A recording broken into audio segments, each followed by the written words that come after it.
before the intervention came into power, came into law, this place, this area, particular area, was clean. We had a rubbish truck that got people's rubbish, trash, and took it down the dump and dumped it at the dump. The government took over and took the assets, most assets away, and the funding away from us.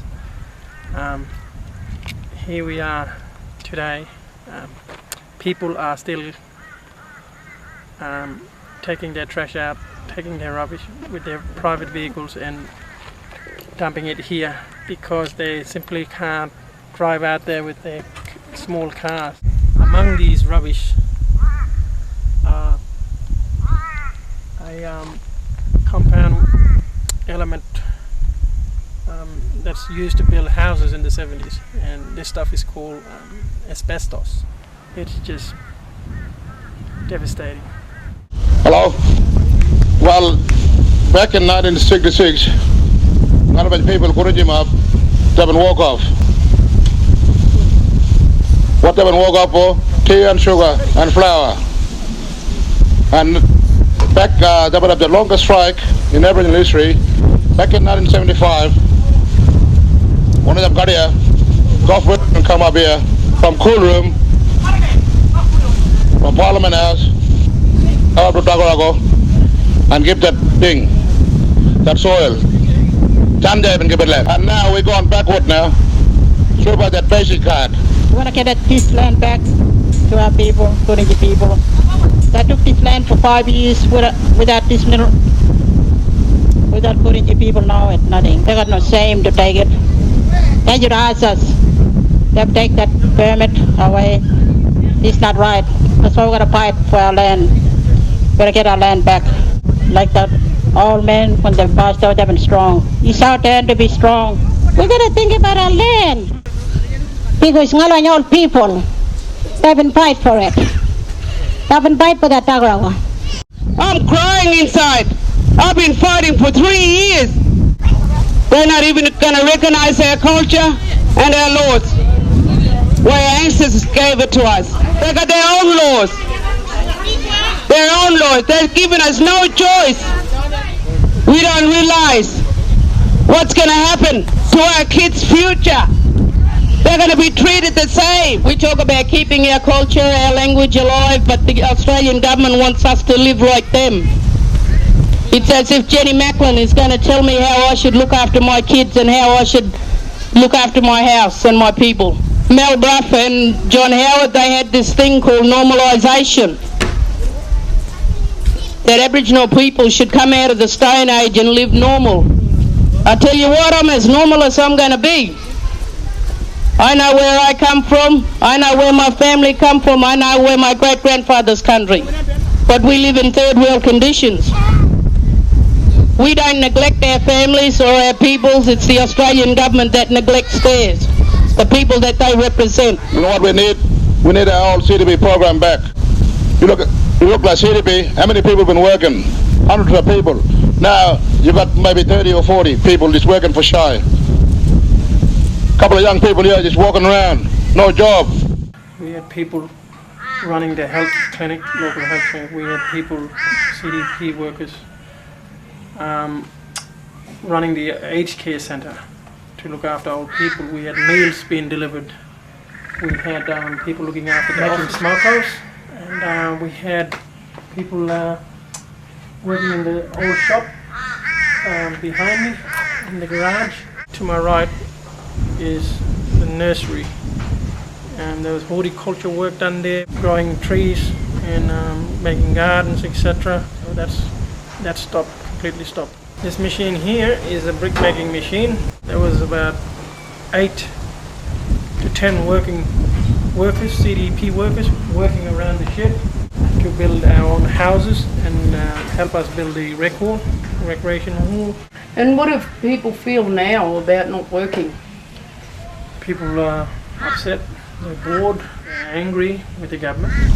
You know that the housing that Jenny Macklin informed out 672 million for indigenous housing right across Northern Territory.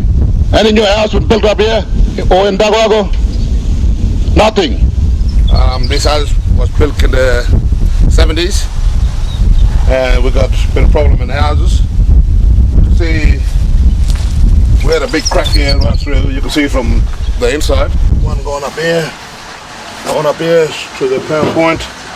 One's right on the top. It's leaking. Sometimes we shut the power off when the wet season comes along. My sister lived in the first room and I lived in the middle room, and there's 3 bedrooms. And here, on the floor, my mom slept here. This is where sometimes the water come out from here when the wet season comes. The sink here, we put in a application form paper early this year, but on January, but it didn't happen. The paper go from here to Catherine, the Shire up in Catherine, and the Shire mob put it to Territory Housing up and down, and the paper come back, it's been proved, come back to Catherine Shire and back to the community, and it's going to be fixed, but nothing didn't happen. Yeah, government should put local people to work, like when we had the CDP program, for proper wages to repair them houses. Few people up here in the communities, they all disqualified. Carpentry, contracting site, maintenance, and they're ready to work. But at the moment, Shire is putting few peoples down. Some of them just keep on working for the basic card. Di jana wana talk about di jana wana been work la training boy attack mob. I've been work 8 to 5, not much payment. We've been work proper all day and do hard work, but for nothing, not much payment. All been go like basic card, that's all, yeah. Fixing windows, iron, make a shed, cement floor. And how much were you getting paid during that 3 months? 190 for cash in my bank and 230 for basic card. I got my basic card here. Look. I just want money to go in my key card. You know, cut up for you. You want to take it? I got basic card, Mayo. I want the money calling on my key card. I don't have basic card. $350 million is being spent on income management for the next 4 years. $300 million over 4 years can be spent on better social services for our communities and proper, real salary package wages for our men and women in remote communities. What else can we do? Do we go on strike because we don't want to be paid by the basic card anymore? Right now I'm working for carpentering housing for Shire, fixing doors, windows. I just started but last 3 weeks back. Start working about 7:30. And what time do you finish? 4:30. Yeah, 5 days, Monday to Friday. Got my first pay about 800. So you got 800 for 2 weeks' work? Yeah, I don't agree for basic card. Basic card take the most payment. And it's not fair for us to have one of those.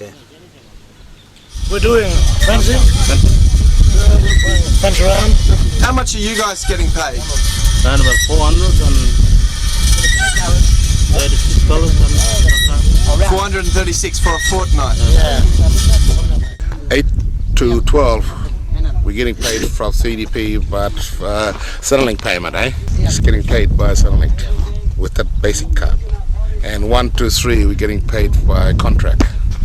After when this contract run out, so when we finish, I don't know what we'll be doing after that. So there'll be no jobs around available. Peter Herman representing the LHMU, the Missos Union. We were here in 1966 with the Wayville walkout supporting the mob. I believe and the union believes we're going backward. The union is fully supporting the mob here. We believe that there's less jobs. We believe the government's got it wrong. And we believe something needs to be done. So we're going to fight. We're going to fight for our right. Stop this racism. This whole country.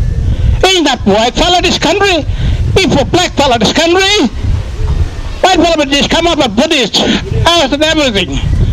He's trying to take over back now. We got to be strong and stand up and talk what we right. We got to have the same idea from old fella. You know old fella been strike and be hard people. And we going to be same one like him, stand up and talk up. Right way. Yeah, I think we should have another strike at this basic card. Because once before, old people told us what they didn't done before, and now it's up to us to do the same like what they did to that basic card. Old people tell us about the basic card is just like giving them a memory back from the freedom data for strike time, yeah. And we should do that too, yeah.